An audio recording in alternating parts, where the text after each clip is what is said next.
ഈശോ മിശിഹായിക്ക് സ്തുതിയായിരിക്കട്ടെ. യേശുവിൽ സ്നേഹം നിറഞ്ഞ സഹോദരങ്ങളെ, എല്ലാവരെയും നമ്മുടെ കർത്താവ് ഈശോ മിശിഹ സ്വർഗം തുറന്ന് അനുഗ്രഹിക്കട്ടെ എന്ന് പ്രാർത്ഥിക്കുന്നു. പ്രിയ സഹോദരങ്ങളെ, നമുക്ക് കർത്താവിൻ്റെ തിരുവചനം നമുക്ക് ധ്യാനിക്കാം. ഈശോ ശാന്തതയുള്ള വ്യക്തിയായിരുന്നു, സൗമ്യതയുള്ള വ്യക്തിയായിരുന്നു. ഈശോ ശാന്തശീലനും വിനീത ഹൃദയനുമായിരുന്നു. അതുകൊണ്ട് ജനങ്ങൾ ഏറ്റുപാടുകയാണ്. മത്തായിയുടെ സുവിശേഷം 21-ാം അധ്യായത്തിൻ്റെ 5-ാമത്തെ തിരുവചനത്തിൽ പറയുകയാണ്, ഇതാ നിന്റെ രാജാവ് വിനയാന്യതനായി കഴുതയുടെയും കഴുതക്കുട്ടിയുടെയും പുറത്ത് നിന്റെ അടുത്തേക്ക് വരുന്നു. യേശു വിനീത ഹൃദയമുള്ളവനായിരുന്നു. വിനയാന്യതനായി കഴുതയുടെയും കഴുതക്കുട്ടിയുടെയും പുറത്ത് നിന്റെ അടുത്തേക്ക് വരുന്നു. നമ്മുടെ ഓരോരുത്തരുടെയും അടുത്തേക്ക് ഈശോ വിനീതനായി വരികയാണ്, വിനയാന്യതനായി. ഇതാണ് നമ്മുടെ ജീവിതത്തിൽ ആവശ്യം, ഈ വിനയം, സൗമ്യത. ഇന്ന് പലപ്പോഴും നമുക്ക് മറ്റുള്ളവരുടെ മുമ്പിൽ ഒന്ന് വിനയപ്പെടുവാൻ, ഒന്ന് എളിമപ്പെടുവാൻ, മറ്റുള്ളവരുടെ മുമ്പിൽ ഒന്ന് സൗമ്യതയോടുകൂടി ഒന്ന് പെരുമാറുവാൻ, സംസാരിക്കുവാൻ, പ്രിയ സഹോദരങ്ങളെ, നമുക്ക് സാധിക്കുന്നുണ്ടോ? എന്നെ കേട്ടുകൊണ്ടിരിക്കുന്ന പ്രിയ സഹോദരങ്ങളെ, ഒരുപക്ഷെ നമ്മൾ ദൈവിക ശുശ്രൂഷയിൽ ഒത്തിരി ഉന്നതമായ മേഖലയിൽ നിൽക്കുന്ന വ്യക്തിയാകാം. ആ ദൈവിക ശുശ്രൂഷകൻ എന്നതിൻ്റെ പേരിൽ ആയിരക്കണക്കിന് ആൾക്കാർ നമ്മുടെ ചുറ്റും കൂടുന്നുണ്ടാകാം. ഒന്ന് ചിന്തിക്കണമേ, ഞാൻ ചോദിക്കുന്നില്ല, ഒന്ന് ചിന്തിക്കണമേ, എനിക്ക് വിനയമുണ്ടോ?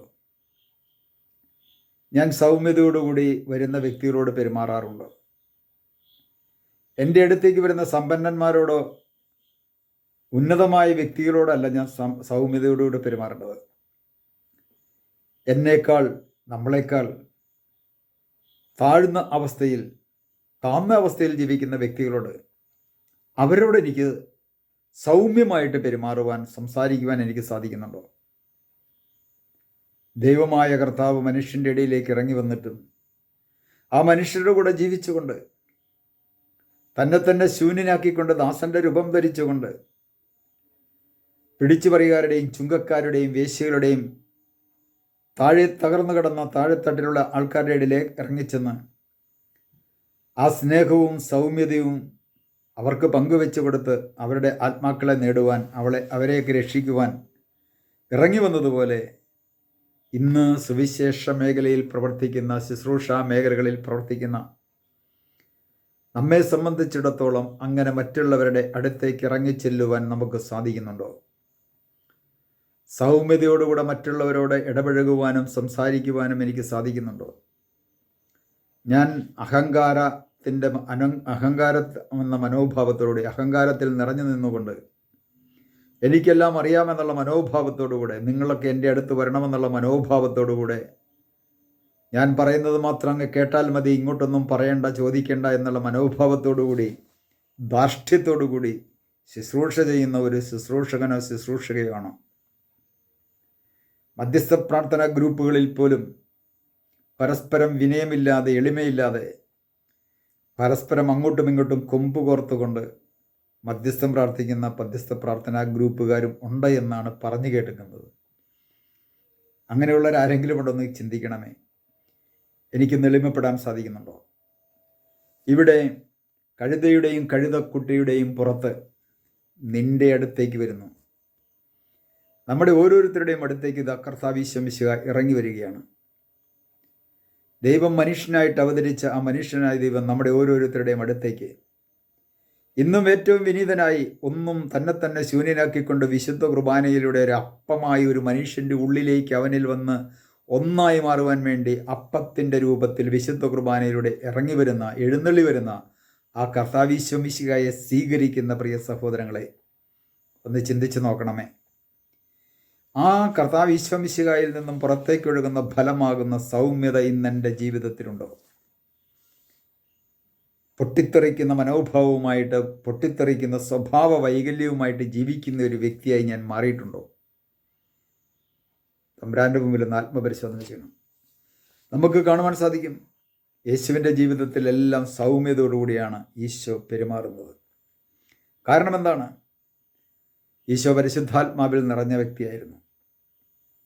ലൂക്കായുടെ സുവിശേഷം 4-ാം അധ്യായത്തിൻ്റെ 1-ാമത്തെ തിരുവചനത്തിൽ നമുക്ക് കാണുവാൻ സാധിക്കും, ഈശോ പരസ്യ ജീവിതത്തിന് മുൻപായി പരിശുദ്ധാത്മാവിനാൽ യേശുവിനെ മരുഭൂമിയിലേക്ക് ആത്മാവ് നയിക്കുന്നു. പരിശുദ്ധാത്മാവ് നിറഞ്ഞവനായി ഈശോ മരുഭൂമിയിലേക്ക് പോവുകയാണ്.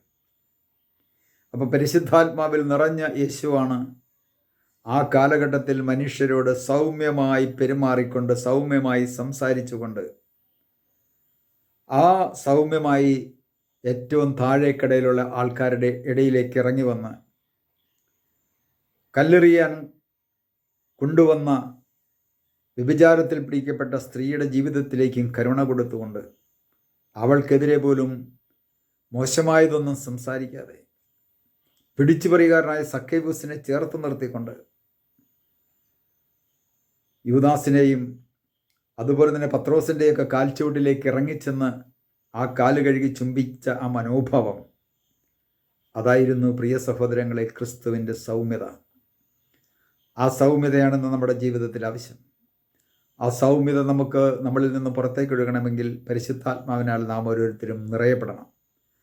നമുക്കൊരു നിമിഷം ഈശോയോട് പ്രാർത്ഥിക്കാം. കർത്താവായ ഈശോയെ, അവിടുന്ന് വിനീതനായി കഴുതയുടെയും കഴുതക്കൊട്ടയുടെയും പുറത്ത് ഞങ്ങളുടെ ഓരോരുത്തരുടെയും അടുത്തേക്ക് കടന്നു വരുമ്പോൾ, കർത്താവെ, അങ്ങ് പഠിപ്പിച്ച, അങ്ങ് കാണിച്ചു തന്ന ആ മാർഗം പിന്തുടരുവാൻ, ആ സൗമ്യത, ശാന്തത മറ്റുള്ളവർക്കൊന്ന് പങ്കുവെച്ചു കൊടുക്കുവാൻ, മറ്റുള്ളവരുടെ ഹൃദയത്തിൻ്റെ മുറിവുകളെ, വേദനകളെ ഒപ്പിയെടുക്കുന്നവരായി ഞങ്ങൾ ഓരോരുത്തരും മാറ്റപ്പെടുവാൻ ഞങ്ങളെ ഓരോരുത്തരെയും അഭിഷേകം ചെയ്യണമേ. പിതാവിൻ്റെയും പുത്രൻ്റെയും പരിശുദ്ധാത്മാവിൻ്റെയും നാമത്തിൽ ആമേൻ.